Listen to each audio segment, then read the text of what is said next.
Police స్టేషన్లోనే వదలడం, ఎక్కడా వదలడం.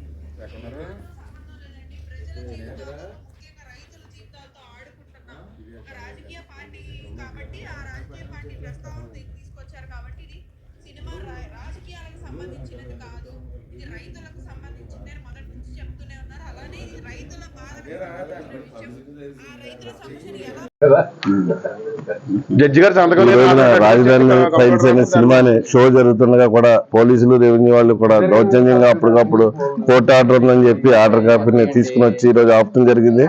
ముఖ్యంగా అదే ఆర్డర్ నిన్న వచ్చినప్పుడు నిన్నే వీళ్ళందరూ చూసి ప్రేక్షకులకు కానీ మిగతా వాళ్ళకి కానీ ఇబ్బంది కలగకుండా చేయాలి. అంతేగాని ఒక నియంతలాగా ఈ రాష్ట్ర ముఖ్యమంత్రి పరిపాలిస్తూ ఈ రోజున ప్రజాస్వామ్యాన్ని కూడా పూని చేసే పరిస్థితి వస్తుంది.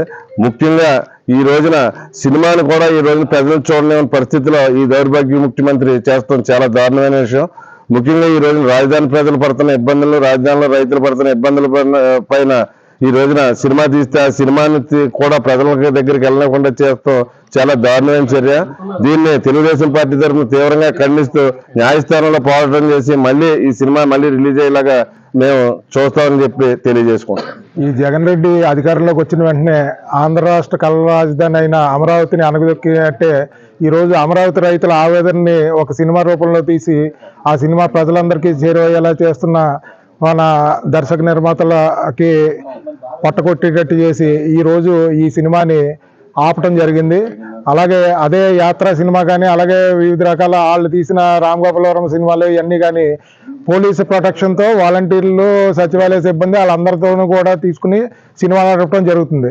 అదే మన అమరావతి రైతుల ఆవేదనని సినిమా రూపంలో చూపించినట్టయితే అదే పోలీసుల్ని అలాగే రెవెన్యూ సిబ్బందిని పంపి సినిమా ఆపటం జరుగుతుంది.